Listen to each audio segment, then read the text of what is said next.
Nandigama post ఆఫీస్లో PLI చేసింది మా అమ్మాయి అనమాట. ఆమెకి 19 ఏళ్ళు నడుస్తున్నాయి.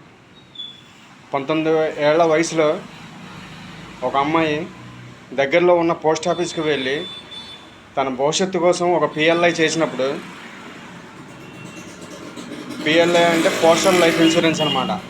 పోస్టల్ లైఫ్ ఇన్సూరెన్స్ చేసినప్పుడు వాళ్ళు బాధ్యతగా తీసుకుని ఇలా యువకులు యువతరం ముందుకు వచ్చి ఏదో తెలియంది, మనం కనీసం పబ్లిసిటీ కూడా చేయండి, వాళ్ళు తెలుసుకుని వచ్చి మన దగ్గర చేస్తున్నారు, దీన్ని సక్రమంగా చేయాలని నందిగామ పోస్ట్ ఆఫీస్లో వాళ్ళకి ఎటువంటి ఇది లేదనమాట. 6 నెలల నుంచి తిప్పుతున్నారు.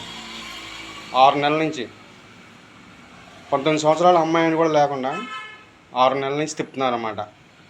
ఇక ముసలి తుకాలకి వెళ్ళి ఎలాంటి సేవలు చేస్తారో మనం చెప్పలేము అనమాట. ఈ విధంగా 6 నెలల నుంచి తిప్పడమే కాకుండా కనీసం వాళ్ళకి దాన్ని ఎలా ప్రాసెస్ చేయాలి, ఒక కొలాప్స్ అయిపోయిందో, ఒక ఫెయిల్యూర్ అయిందో, ఒక పిఎల్ఐని అది ఏ విధంగా ఫెయిల్యూర్ అయింది, ఎందుకు ఫెయిల్యూర్ అయిందని చెప్పేసి ఇక్కడి నుంచి నందిగామ నుంచి విజయవాడకి ఒక కాగితం పెట్టడానికి కూడా వాళ్ళకి తెలియని పరిస్థితుల్లో ఉన్నారన్నమాట. అసలు మేము పెట్టిన అప్లికేషన్ ఉంది చూసారా, ఆ అప్లికేషనే వాళ్ళ దగ్గర లేదంటే వీళ్ళ పనితీరుని ఒక అర్థం చేసుకోండి. అసలు ఒక పిఎల్ఐ అప్లికేషన్ అన్నమాట. 19 సంవత్సరాల యువతి తన భవిష్యత్తు కోసం చిన్న చిన్న వర్కులు కాలేజెస్లో చేసినప్పుడు చిన్న స్టైఫండ్ ఉంటుంది కదా, ఆ స్టైఫండ్ దాచుకుని కడతానికి వచ్చినప్పుడు మేళాలో ఆ అప్లికేషన్ పోగొట్టడమే కాకుండా అసలు ఆ అప్లికేషన్ తాలూకు డీటెయిల్స్ కానీ ఏమీ లేవన్నమాట.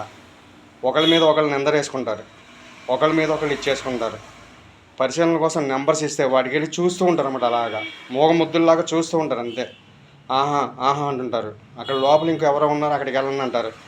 ఆ లోపలికి వెళ్తే వాళ్ళేదో చూస్తారు. చూసిన తర్వాత ఒకడేమో ఇది రన్నింగ్లో ఉందంటాడు, ఇంకోడేమో ఫెయిల్ అయిందంటాడు. మొదట కట్టిన ఇన్స్టాల్మెంటే కాకుండా 3 ఇన్స్టాల్మెంట్స్ కట్టిన తర్వాత కూడా ఆ పాలసీ ఫెయిల్యూర్ అయిందని చెప్తున్నారంటే వీళ్ళ పనితీరుని మీరు అర్థం చేసుకోండి. ఇక్కడ వీళ్ళెవరూ ఇలా చేయట్లేదని టోల్ ఫ్రీ నెంబర్కి ఫోన్ చేస్తే వాళ్ళకేమీ డీటెయిల్స్ తెలియదంట. పోస్టల్ వాళ్ళ టోల్ ఫ్రీ నెంబర్ ఉంటుంది కదా, ఇది ఢిల్లీ స్థాయిలో ఉంటుంది. వాళ్ళకి ఇంకేమీ తెలియదంట. మీరు ఇక్కడే ఫాలో అవ్వండి అని చెప్పేసి ఒక గ్రీవెన్స్ నెంబర్ ఇచ్చారు. దాన్ని ఆన్లైన్లో మనం కంప్లైంట్ ఇస్తే కనీసం వాళ్ళకి ఇలా నేటి యువతరానికి సంబంధించిన వ్యక్తులు వీళ్ళకి మనం భవిష్యత్తు మీద ఆశలు కల్పించాలి, లేకపోతే మనం చేసే పనులు సక్రమంగా ఉండాలని ఏం లేదన్నమాట. వాళ్ళకి కనీసం ఆ సమస్యని ఇది చేయకుండా మేము నెట్ ద్వారా దానికి ఈ సమస్యకి పరిష్కారం చూపించండి అని చెప్పి వాళ్ళని అడిగినప్పుడు వాళ్ళు ఎటువంటి పరిష్కారం చేయకుండా 48 గంటల్లో మేము ఈ సమస్యను పరిష్కరించామని చెప్పారన్నమాట. ఇది మన పోస్టల్ గవర్నమెంట్ గ్రీవెన్స్ అనమాట. ఆ తర్వాత మేము దీనికంటే ముందనమాట, ఇలా కంప్లైంట్ చేయడానికి ముందే విజయవాడలో ఒక నెంబర్ ఉంది మాకు. ఆ నెంబర్ పట్టుకుని ఆ నెంబర్కి చేస్తే అక్కడ అతను మేము న్యాయం చేస్తాం, మీకు 2 రోజులు ఇది చేస్తామని చెప్పి ఏమీ లేదు. ఇక్కడ వాళ్ళతో కొమ్మక్కయ్య అతను కనీసం తన పోస్టల్లో జాబ్ చేస్తున్నాను, నా బాధ్యత ఇది, నేటి యువతరానికి నేను ఆదర్శంగా ఉండాలని కూడా లేని ఒక వ్యక్తి అనమాట. ఎందుకు జీతం తీసుకుంటున్నాడో కూడా తెలియదు. ఇక వెళ్ళి అతనికి మనం ఫోన్ ద్వారా ఇది సమస్య చెప్పామంటే వాళ్ళు కంపల్సరీ పరిష్కరించాలన్నమాట. అది లేకుండా ఇక్కడ వాళ్ళతో కాంటాక్ట్ అయ్యి అతను ఏమీ లేదు, ఎన్ని ఇచ్చినా నేను చూసుకుంటాను, మీ పనులు మీరు చేసుకోండి, వచ్చిన వాళ్ళకి ఏ పని చేయకుండా గవర్నమెంట్ ఇచ్చే జీతం తీసుకుని కూర్చుంటున్నాం కదా, మన పని మనం కానిద్దాం, వాళ్ళు జాబ్ వాళ్ళు చేస్తారని చెప్పి మాట్లాడుకుని దాన్ని ఏమీ పరిష్కరించలేదన్నమాట. ఇప్పుడు మాకు మళ్ళీ కొత్తగా ఏం చెప్పారంటే ఎస్ఎస్పిఓఎస్ అని విజయవాడలో ఒక ఆయన ఉంటాడు, ఆయనకు లెటర్ రాయమన్నారన్నమాట. ఆయనకు లెటర్ రాయాలంటే ఏమవుతుందంటే వీళ్ళు ఇక్కడ ఇది ఎందుకు రిజెక్ట్ అయిందని చెప్పేసి ఒక కాగితం ఇవ్వాలన్నమాట. కనీసం వీళ్ళ దగ్గర మేము పెట్టిన అప్లికేషనే లేదు, ఏదో ఒక నెంబర్ క్రియేట్ చేశారు. ఆ అప్లికేషన్ లేకుండా దాని తాలూకు ప్రఫార్మా అనేది ఏదో ఉంటుందంట, అది మాకు ఇవ్వకుండా మేము ఎలా చేస్తాం, ఎలా ఫాలో అవుతాం తెలియదు. కనీసం ఈ నందిగామలో నేను ఈ పోస్ట్ ఆఫీస్ వాళ్ళకి చెప్పేది ఏంటంటే మీరు తీసుకుంటున్న జీతానికి వృద్ధులకి వాళ్ళకే కాదు, మీ చుట్టూ ఉన్న సమాజంలో వ్యక్తులకి మీరు ఏమి చేస్తున్నారు ఏంటో అని చూసుకోండి. అసలు నేటి యువతరం అన్నమాట. నేటి యువతరానికి మీరు చేస్తున్నది ఏంటి? 6 నెలలు తిప్పుతున్నారా? 6 నెలల్లో వాళ్ళకి ఎగ్జామ్స్ ఉంటాయి తెలుసా మీకు? 6 నెలలు వాళ్ళు ఎగ్జామ్స్ ఉంటాయి. ఎగ్జామ్స్ ముందు కూడా వచ్చి మీరు ఏదో అడిగారని చెప్పి సంతకం పెట్టి వెళ్ళిందంటే 200 కిలోమీటర్ల ప్రయాణం ఉంటుంది, రానుపోను 500 రూపాయలు ఖర్చు ఉంటుంది. కనీసం జ్ఞానం ఉందా మీకు?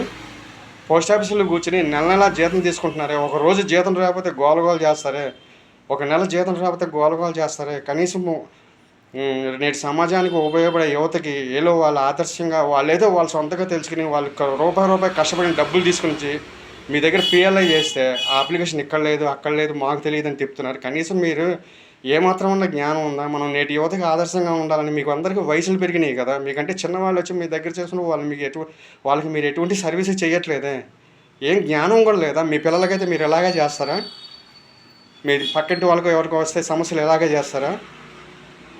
అసలు పోస్ట్ మ్యాన్ అంటే సమాజంలో ఎలా ఉంటుందంటే అతను కూడా ఒక కుటుంబ సభ్యుడిగా లెక్కేస్తారన్నమాట. వాళ్ళు కూడా అక్కడ కూర్చుని ఎకిలికిలిగా నవ్వుతూ ఉంటుంటే వచ్చిన వాళ్ళకి ఎలా ఉంటుంది చెప్పండి? వీళ్ళ మీద అంటారు, మీరు మా పోస్ట్ మ్యాన్ ఉన్నాడుగా, పోస్ట్ మ్యాన్తో చేయండి అంటాడు. ఆ పోస్ట్ మ్యాన్ మాకు ఏం సూచించాడు? ప్రతి నెల 5,000 కట్టమని చూపించాడు. ప్రతి నెల 5,000 కట్టేది మా దానిలో ఉందని చూపించాడు. అక్కడేం చూపిస్తుంది? పోస్టల్ పిఎల్ఐ యాప్లో 1,170 రూపాయల నుంచి ఉంటుంది. చిన్నవి కట్టుకుంటారు కదా పిల్లలు పెద్దవి కడతారా వాళ్ళకి ఉద్యోగాలు రాకుండా? వాళ్ళు ఏదో చేసిన పనిలో వచ్చిన స్టైపెండ్ ఉంటుంది కదా, అది రూపాయి దాచుకున్నప్పుడు దాన్ని పెట్టి ఏదో చేసుకోవాలని ఉంటుంది. వాళ్ళకి ఏదో తెలుసుకుంటారు వాళ్ళ సొంతగా జ్ఞానం, ఇలా చేసుకుంటే మన భవిష్యత్తు బాగుంటుందని. కనీసం మీరు చేసేది పెద్దవాళ్ళకి కాదండి సర్వీసు, చిన్నపిల్లలకి, నేటి భావితరానికి అనమాట. మీ వయసు అంతా మీరు ఆ సీట్లలో కూర్చున్నారు. కనీసం జ్ఞానం ఉందా మీకు? నందిగామ పోస్ట్ ఆఫీసులో ఆ సీట్లలో కూర్చొని ప్రతి నెల జీతం తీసుకుంటున్నారు. ఒక 19 ఏళ్ళ అమ్మాయిని 6 నెలల నుంచి ఎగ్జామ్స్కి ముందు కానీ ఎగ్జామ్స్ తర్వాత కానీ వాళ్ళు తిప్పుతున్నారంటే మీకు ఏమైనా జ్ఞానం ఉందండి? అసలు మీరు ఎందుకు ఆ సీట్లలో కూర్చొని చేస్తున్నారు? నేటి యువతకి ఆదర్శంగా ఉండవలసిన వాళ్ళకి మీరు చేసేది ఇదేనా? రెండోసారి పోస్ట్ ఆఫీస్కి వచ్చి ఎవరైనా పిఎల్ఐ చేస్తారు? ఎంతమంది యువకులకు కానీ యువతలకు కానీ తెలుసండి పిఎల్ఐ అనేది ఒకటి మంచిది ఉంది పోస్ట్ ఆఫీస్లో చేసుకోవాలని వాళ్ళకి ఎవరికైనా మీరు చెప్పారు ఎప్పుడన్నా? వాళ్ళు సొంతగా తెలుసుకుని వచ్చి చేసినప్పుడు కనీసం అప్లికేషన్ లేకుండానే చేశారు కదండి మీరు. ఇప్పుడు మేము కంప్లైంట్ ఇవ్వాలి, పర్ఫార్మ్ ఇవ్వాలి, మీరేదో చెప్తారు చంద్రబాబు అంటారు, కాసరబాద అంటారు. ఎవరైతే జరిగింది మీ పోస్ట్ ఆఫీస్లోనే కదా. అందరూ నవ్వుతున్నారండి, అందరూ నవ్వుతున్నారన్నమాట. మీరేదో చేసే సర్వీసు పెద్ద వయసు వాళ్ళకి కాదు.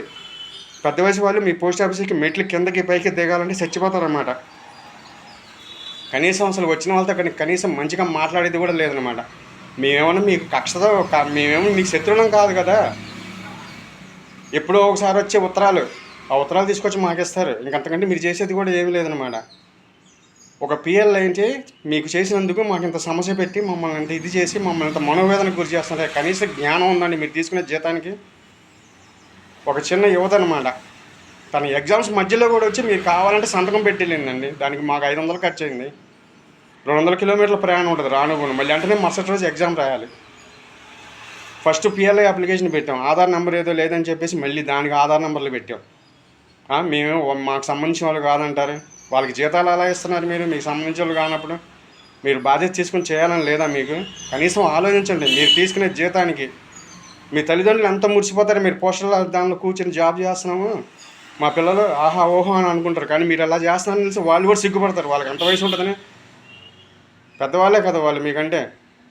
ఇదిగోండి మీ వాడు పోస్ట్ ఆఫీసులో కూర్చొని, ఇదిగోండి మీ అమ్మాయి పోస్ట్ ఆఫీసులో కూర్చొని అలా వీళ్ళు చేసేది ఇదేనంటే వాళ్ళు ఎంత సిగ్గుపడతారు ఆలోచించండి. కనీసం మీరు తీసుకునే డబ్బులకి జీతానికి చేయండి. గ్రీవెన్స్లో రెస్పాన్స్ లేదు, మీ నందిగామ పోస్ట్ ఆఫీస్లో రెస్పాన్స్ లేదు. అదేదో స్పెషల్ నెంబర్ ఇచ్చారు, అక్కడికి వెళ్తే అసలు ఏ పనైనా అయిపోవాల్సిందేనంట. వాళ్ళు కూడా అవినీతిగా ఉన్నారు. మెయిల్ ద్వారా సంప్రదించి పెడితే అది సమస్య సాల్వ్ అయిపోయిందని చెప్తున్నారు. మీరు నేటి యువతరానికి ఇదేనమాట ఆదర్శంగా నిలిచేది. ఇంకా మీరు జీతాలు తీసుకోవడం కూడా దండగా నేను భావిస్తున్నాను.